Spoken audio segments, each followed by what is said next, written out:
gagawa ako ng tawag nito rice kabli. Dalawang onion. Hawain ng maliit.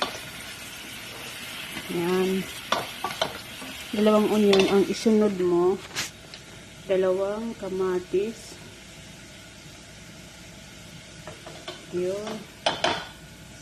Tapos, ilagay mo ang 5 pirasong bawang niliit-liit. Ayan.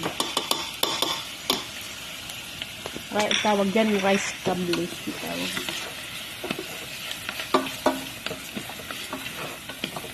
Habang pinaano mo na siya, lagyan mo ng 2 laurel. Ayan.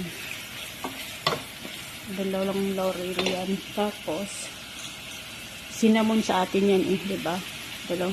Cinnamon maliit lang. Gano'n pa ang tawag dito yan. Ayan.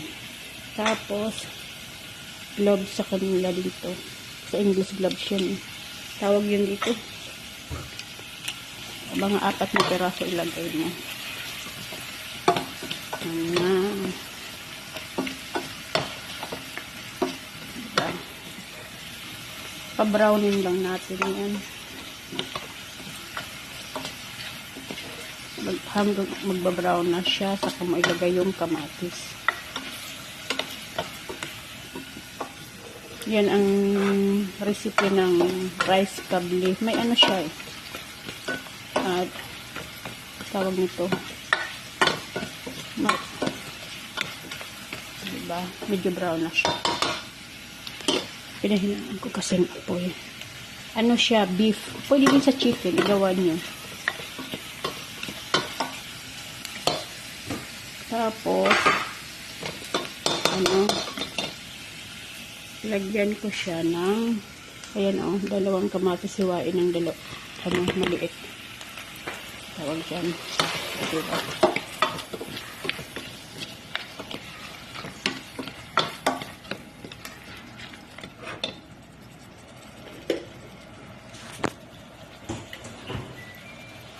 Tapos,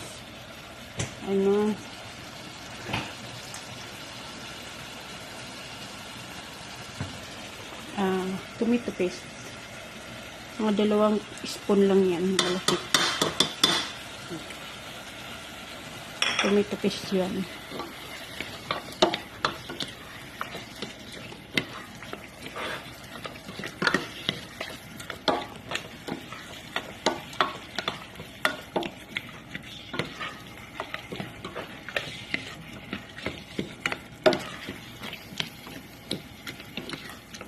Hanggang mag-ano na siya, yung magluto na yung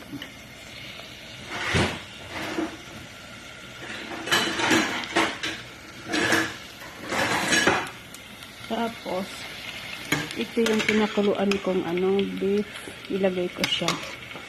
Tapos yung 1 peraso sisira lang naman kasi kakain yun diba? Mahaba yung ayan ang beef. 1 peraso lang nilagay ko kasi hindi mahilig masyado si sir. Mga bata iba naman ang ayan.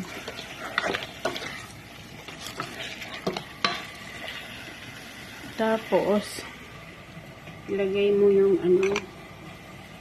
limon, yung balat ng limon, ikudkod mo 3 dyan. Diba?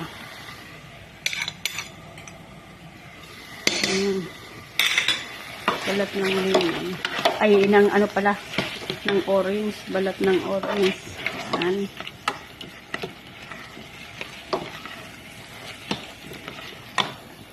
Balat siya ng orange. Tapos, 2 spoon na malaki na orange. Padamihan ko ate. Tapos lagyan ko siya ng ayan paprika. Ayan, konti lang. Ayan ako. Ito siya ang kable rice ang seasoning niya.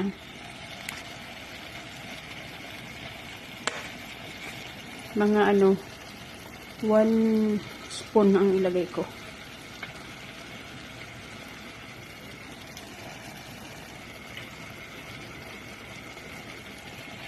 Ang bango. Subukan nyo to. Ang bango. Kasi naka-orange siya. Tapos,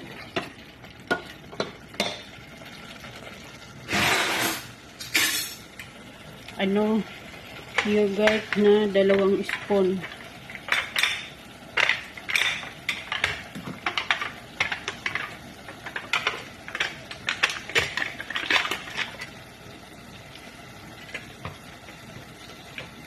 Yan 2 spoon na yogurt.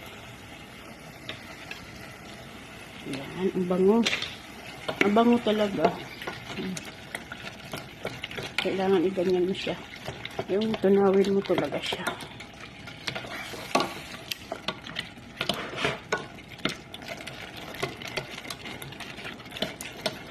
Para hindi siya magbuo-buo. Halo-haloin mo talaga siya. Hindi kasi mahilig si Sir nang may makita lang siyang beef. Yan. Tapos ang gagawin nyo,